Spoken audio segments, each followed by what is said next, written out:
celebrating 48 years on the air. Award-winning Farm Week is a production of Mississippi State University Extension.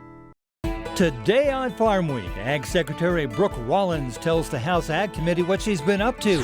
Plus, in Mississippi, leaders from around the state gather for the Delta Council's 90th annual meeting. And solar-powered sheep? Yep, you heard right, but it's probably not what you think. And in our feature, converting methane to energy. One man's trash, another's treasure. Farm Week starts right now.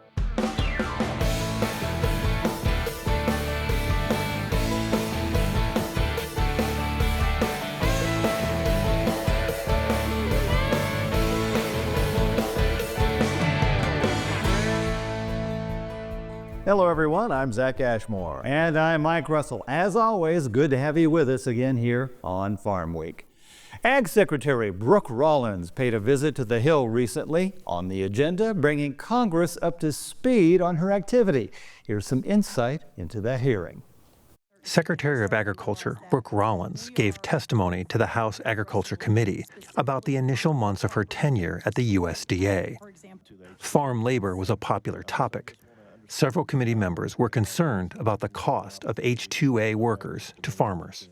In fact, in Texas, I went and visited some citrus growers in South Texas, and we could look across the border where the average hourly rate was $2 in Mexico to produce the same, or to basically move the same produce through in Texas at $23 an hour. This is unsustainable.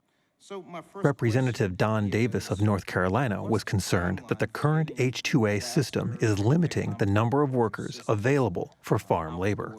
There is no doubt that, first of all, significant reform needs to happen to the H-2A, H-2B, et cetera, which I know you all are leading on in a bipartisan effort, but also the importance of our administration and this president, which he does, recognizing that we have a major gap in the labor market for our dairy farmers, a lot of our row croppers, and how you balance that, obviously, with his commitment to America and to the American voters, which we don't all agree on, but to address illegal immigration. Representative Ronnie Jackson of Texas asked for an update on the continued block on the importation of cattle from Mexico. The 30 days is our benchmark, but we're assessing every single day. The metric that we're looking for is to watch the screwworm retreat south. It basically moved from about 1,100 feet from the border, 1,100 miles from the border to 700 miles from the border within just a matter of weeks, which again, we hadn't seen that kind of movement in decades. In other news, the Mississippi Delta's main governing body met once again just a few days ago, the 90th time it's met since being formed in 1935. The Delta Council, as it does every year, met at the Bologna Performing Arts Center at Delta State University. There, outgoing President Tripp Hayes and others promoted ongoing economic development in support of 19 counties in the region. Keynote speakers Keith Carter, head of athletics for Ole Miss, and Zach Selwyn, athletic director for Mississippi State University, spoke at length, often drawing parallels between the ag world and college sports in Mississippi. Mississippi is home because of the people, and so many great Bulldogs are here today, and we've made so many great friends because of everything we do. And that's one of the cool things about sport, is it brings so many different people together. For us, similar to what Ole Miss is doing, we're continuing to try to compete at the highest levels. And we know the pillars of what our kids have to do it's a challenge. And we want it to be challenging for our young people when they come in. We've got just over 350 student athletes. And the pillars that we'll go by is the first and foremost, as Keith mentioned, the academics has to be top. And we put such an emphasis on graduating our student athletes. This past year, we were just at a 93% graduation rate. We're setting academic records every year as far as cumulative GPA. This year, we're at 3.4 for our student athletes. And that's a non-negotiable for us. For myself, I can only talk about my experience as a student athlete, but it really did help change the trajectory of my life. My dad growing up on the farm, getting a football scholarship, changed the trajectory of his life. So our goal is to change the trajectory of so many people that are coming to Starkville from literally all over the world. We've got a lot of guys right here from the Delta. We've got a lot of kids. You look at our men's tennis team, it's like Eastern Europe. It's great because of what sport can pull people together and do. And there's so many parallels. There's not a day that goes by that I don't think of a lesson that I learned from my dad through farming. Again, the same things that a lot of times you hear about on a team, but it's there's no shortcut for hard work. It's the team aspect of it. It's the having hope to get better for tomorrow. The incoming president of Delta Council is Clint Dunn of Itta Bena. He'll be assisted by Vice President Andy Jones of Moorhead and 6 other officers. With all the emphasis on those solar energy farms you see along many of the nation's highways, why not solar-powered sheep? Well, that's exactly what's happening in a unique partnership in St. Louis. Well, kinda. Reporter Avery Martinez has more. We also saw solar sites developing around us, and so as we were learning about solar grazing, we saw that we'd be able to grow our sheep herd, and so we knew that it would be a good fit. For Curtis Thompson, a sheep rancher, these energy sites are both a business opportunity and a way to help his herd. He'd never thought he'd be working in solar, but it's a win-win for the sheep farmer. We get paid by the company to maintain the vegetation, and that's what we're always looking for, is more pasture in order to grow a herd. the sheep need room to grow. Tough to find with thousands of acres of crop. I mean, right behind us is a giant cornfield, right? But we really firmly believe that by placing ag production underneath those solar panels, we're able to truly co-locate on a site and able to get a double harvest. These solar farms offer plenty of feed that farmers don't pay for. For Pivot Energy, we actually are committed to a 100% dual use. The sheep will be super friendly and come up to you. And they're a little skittish. They're not like cattle or goats who might rub up against these solar panels or might chew on the wires and really cause some serious problems. Instead, these sheep are about perfect. They're the right size, they're the right shape. And then their hooves and their brown fertilizer do a lot of other work that helps to enhance the soil. They don't have a mean bone in their body. The site his sheep currently call home covers a couple of acres outside Salem. The power feeds 80 homes in the Southern Illinois Power Cooperative. And it's not just the company that benefits from the free lawn care. I'm contracted with 29 acres currently, which allows me to have around 100 head to graze on those sites, and more sites are popping up. Going to be getting contracts for them as well. And those sheep aren't just in rural Illinois. We have sites that are in East St. Louis that also have sheep on them. So we currently have sheep on 98% of our sites. That's over 30 sites in Illinois alone. The goal is to get 100% dual use all across the country. There are more than 55 active grazing and solar projects underway nationally by Pivot Energy, featured in that story. But don't be surprised to see more sometime soon. This week in Southern Gardening, pineapple guava, pretty to look at and delicious to eat. Here's Eddie Smith with the story.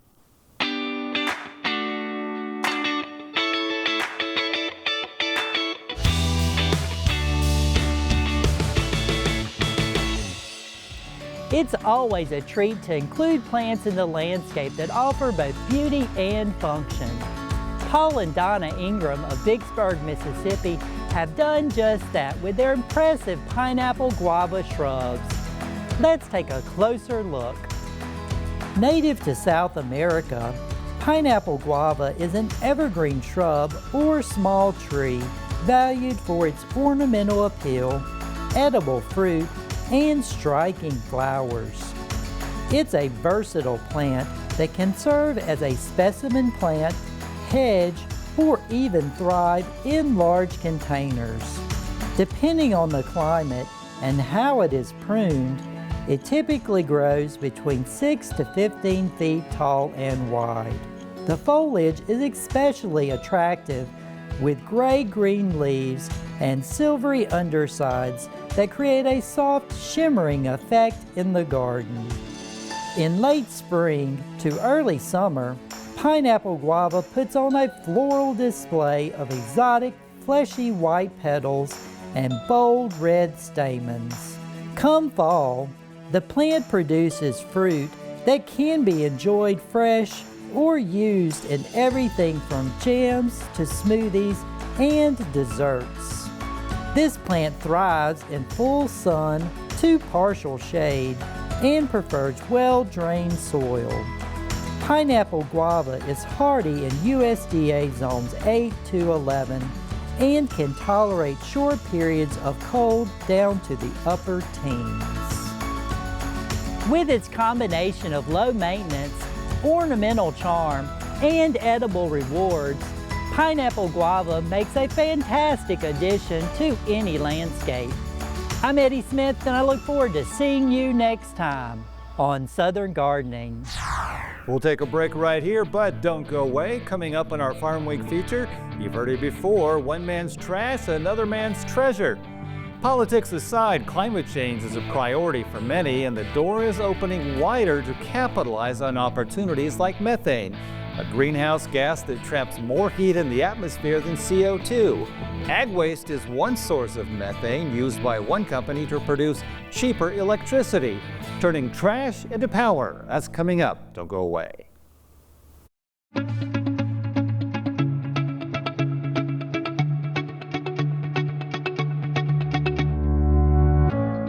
I believe in people and their hopes, their aspirations and their faith, and their right to make their own plans and arrive at their own decisions, and their ability and power to enlarge their lives and plan for the happiness of those they love. I believe that education, of which extension work is an essential part, is basic in stimulating individual initiative, self-determination, and leadership.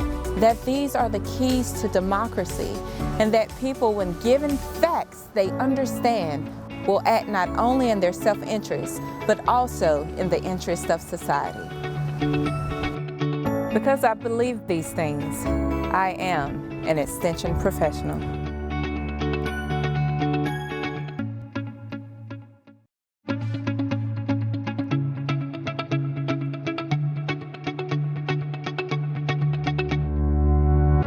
I believe in people and their hopes, their aspirations, and their faith. I believe in intellectual freedom to search for and present the truth without bias and with courteous tolerance toward the views of others. I believe that education is a lifelong process, and the greatest university is the home. That my success as a teacher is proportional to those qualities of mind and spirit that give me welcome entrance to the homes of the families I serve.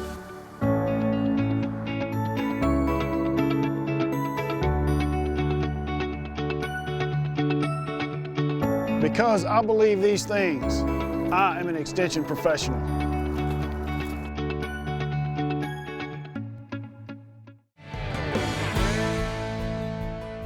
Time for the market report. Prices still climbing, and it looks like global trade is the reason. The WASDE report can give us some insight, and we'll cover it. But first, the numbers. What were the week's biggest gains and losses? And then, this month's WASDE report. What did it have to tell us? And finally, an expert's thoughts on what the current global trade situation looks like and how it impacts American farmers. So, markets closed the week still on the upswing, both row crops and livestock split. Let's take a look. The week's biggest gain, soybean oil up over 3 cents, nearly a 7% increase from the previous week. The week's biggest loss, live cattle, down more than 6 cents, nearly a 3% decrease from the previous week. This month's WASDE report dropped, as we said earlier, and we appeared to have an impact on the market. At least it backed up what analysts have been seeing. Namely, the geopolitical situation has been a big factor during this growing season so far. Here's what it had to say. U.S. wheat supplies up due to higher production. All wheat yield unchanged while exports up, especially for hard red winter wheat. Season average farm price, $5.40 per bushel. Global wheat supplies down, mostly due to lower beginning stocks in Russia. Consumption up due to higher food, seed, and industrial use for Nigeria, Sudan, and India. Ending stocks down slightly on reductions for Russia, the U.S., Iraq, and Turkey. U.S. corn area and yield forecasts unchanged. Beginning stocks down due to export increases. Season average farm price unchanged at $4.20 per bushel. Global corn production higher, with the biggest increase in India. Exports down for Argentina, but raised for the U.S. Imports down for China and Canada, but raised for Turkey, Indonesia, and Iraq. Ending stocks down about 2.5 million tons. U.S. rice production lowered, mostly due to decreases in long grain. Heavy rains in the Delta have led to less rice area. Season average farm price, $13.50 per hundredweight. Global rice supplies raised, mostly due to higher beginning stocks and production for India. Consumption up as well, also due to India. Trade and ending stocks increased due to India, Pakistan, and Bangladesh. U.S. soybean supply, use, and price projections are unchanged this month. The U.S. season average soybean price is forecast at $10.25 per bushel. Global soybean beginning stocks raised due to less crush in China. However, crush raised for Pakistan, South Africa, and the United Kingdom. Ending stocks raised by 1 million tons, mainly on higher stocks in China. U.S. beef production lowered on less steer and heifer slaughter. Pork production unchanged, while broiler production raised. Egg production lowered due to HPAI and laying flocks. Milk production forecast raised due to higher cow inventories and milk per cow. Butter, cheese, whey, and non-fat dry milk price forecast raised due to price strength. All milk price forecast $21.95 per hundredweight. U.S. cotton harvested area lowered due to heavy rains in the Delta. As a result, production down 500,000 bales. Both beginning and ending stocks lowered due to increasing exports. Season average farm price 62 cents per pound. Global cotton production down as well by 800,000 bales. Consumption also down by 300,000 bales. As a result, ending stocks down by 1.5 million bales. Now you have some context. What do the experts have to say? Well, Sean Hackett says soybeans giving the biggest boost makes sense. Soybean oil the week's biggest gain, as we showed, and that is the focus on the government attempting to encourage non-imported feedstock away from becoming biodiesel, which would increase the demand of homegrown feedstock, namely corn and soybeans. Well, and in addition, they're really trying to dissuade imported feedstock from producing that renewable diesel, which we know has been a big part of that in the last couple of years. So that combination really changed the landscape for U.S. agriculture, increases that demand for soybean crush, increases the demand for soybeans, keeps the money home, keeps the demand home, keeps the jobs home. And when you're looking at the game of acreage now that we're going to have to play next year, where soybeans are going to have to take millions and millions of acres back from corn, from wheat, from cotton, from rice, it tightens the whole system up at a time when prices have been kind of low and kind of unattractive. I mean, I think this is not only a short-term jolt, but this is a longer-term pull. I don't think this is a one-off situation. Obviously, you still need to have Mother Nature get involved to create larger upside, but I feel with recalibrating this fundamental situation, looking at what the USDA said this week, you add some extra bean crush, you throw a July weather, hot, dry weather problem, which we think is coming.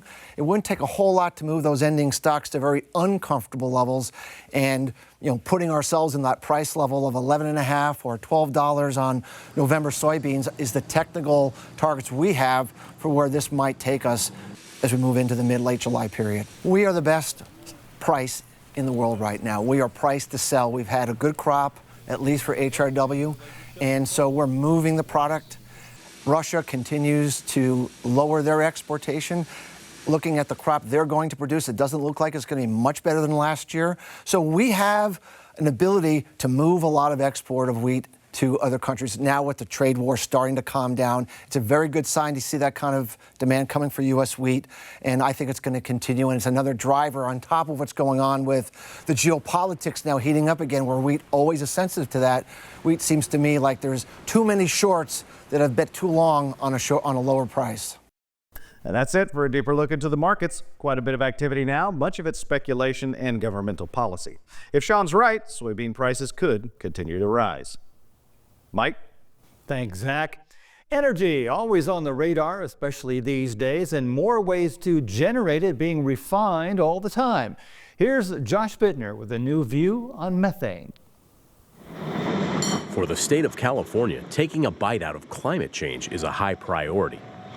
In recent years, more legislation has sought to bolster longtime efforts across the board, and for some, solidified the notion that one person's trash could be another's treasure. I think the landfill industry has a vested interest in seeing better opportunities for the use of the methane we generate. It's definitely a fact that California does typically set the standard, and then other states follow in the successive years. Merced County Regional Waste Management Authority Director James Moore says his Central Valley utility now annually diverts 25,000 tons of green waste material they would have previously buried. Subterranean decay does act as a carbon sink, but anaerobic conditions underground also produce volatile methane, a greenhouse gas 28 times more potent at trapping heat in the atmosphere than CO2, according to the U.S. Environmental Protection Agency. Under Senate Bill 1383, approved by former Governor Jerry Brown in 2016 and in effect as of 2022, residents and businesses are required to compost food and other organic waste in utility-provided carts. The goal is a 75% reduction in entombed organic waste by 2025. The action has opened the door for contractors and jurisdictions like Merced County to not only produce compost commodities for landscaping and soil development, but capitalize on existing mitigation systems. For the last 20, 25 years or so, landfills have put in, based on regulations, methane collection systems. In the last 20 years, it's become quite economical to capture that gas and use it either for energy generation or, under the new regulations today, renewable fuel standards, rather than just environmental control, burning it off or burying it. So there's an economic advantage to being able to put in these power plants or conversion plants and transform that methane into a renewable natural gas that can either be injected into the pipeline and used just like natural gas or be used to create fuel. The renewable fuel standard has benefited U.S. corn growers by requiring a percentage of biofuels, like ethanol, be blended into the nation's fuel supply. But the federal mandate also covers biogas, a cellulosic or next-generation source, which also qualifies to generate renewable identification numbers, or RINs. These credits are sold to major polluters like the oil and gas industry to keep their emissions in check. California's low-carbon fuel standard, a similar state program, may be stacked with RINs to provide a dual windfall, an enticing incentive for a state at the forefront of the shift from gasoline to electric vehicles. Some say biofuels can help bridge the gap. I think there's a real opportunity for biofuels, largely because they can be stored. If we shut down all the fossil fuel right now, the world would come to a screeching halt. We would starve, we would freeze. That's not the way we're going to be able to build a better world. University of California Merced Distinguished Professor Dr. Sarah Kurtz spent more than 30 years working at the National Renewable Energy Laboratory in Colorado. Her tenure in Merced has focused on integrating various energy sources to collectively drive down costs, with a focus on choice as opposed to government mandates. California is definitely a leader. They're doing some things very, very well. I do want to raise a concern that one of the ways they've done it is to say we want to do it at whatever cost, and we end up then we have some of the most expensive electricity in the nation. If electricity prices go sky high, then who wants to electrify? UC Merced staff are tackling today's challenges from various angles. This area where we are in the Central Valley, there's a lot of generation of biomass, not only in the Sierras for the forest type of waste that is available, but also agricultural waste. Dr. Gerardo Diaz says biocircular economies keep money on the farm, and techniques like using livestock compost bedding made from sterilized manure solids can help cut methane and other objectionable byproducts. We were able to show that there's a reduction in odor from the dairy production, so that really helps to improve the quality of life of some of the surrounding communities, for instance. Sometimes people don't consider those things, but we have a large community of people that are either rural or disadvantaged communities or low income that are affected by some of these aspects. Entrepreneurs who've worked with UC Merced are harnessing the rising tide of energy incentives to help float dairy operations of all size and scale. It's not super sophisticated technology. It's a natural process. You know, it doesn't get more simple than this. It's a covered lagoon capturing the methane that is being released from the microbial activity within the manure. It takes about 30 days for the biogas to be generated underneath the cover. Align Digesters General Manager Omar Ramirez says after purchasing the proper equipment, similar systems can generate power at 9 cents per kilowatt hour, as opposed to up to 22 cents from a local utility.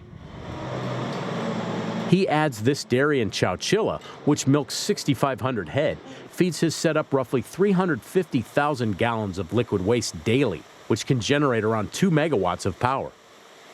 Net metering can further offset inputs, while even more potential remains. On the plus side, if you're doing renewable natural gas, you could also power your fleets on site to haul your milk, to haul your feed. It's really easy to really create a circular loop. Critics charge this bevy of benefits encourages booming herds and exponential greenhouse gas. But Ramirez sees it as a hedge. The dairy market is very volatile. In our mind, it's dairy first, and how are we going to help the dairymen generate that additional revenue stream while helping the environment and also putting a little bit more money in their pocket for the hard times. Professor Kurtz, featured in that story, makes a very good point. Quote, "If we shut down all fossil fuels, the world would come to a screeching halt. We would starve, we would freeze." Well, if we learn nothing else from that Texas power grid failure in February of 2021, it's that fossil fuels are far more reliable, at least until other technologies are perfected. Well, next week, speaking of Texas, the extended version of a recent story, tension between the U.S. and Mexico in a water treaty. Turns out that our trading partner to the south has failed dramatically on its promise to deliver water to South Texas. Now Texas farmers can't grow the crops they're used to growing. The Mexican president has made new promises, but can American farmers depend on the outcome? Water tension like never before. That's next time on Farm Week. Remember, if you missed a story, look for past episodes of Farm Week on our website at farmweek.tv. And don't forget to follow us online. See you next week. Thanks for watching.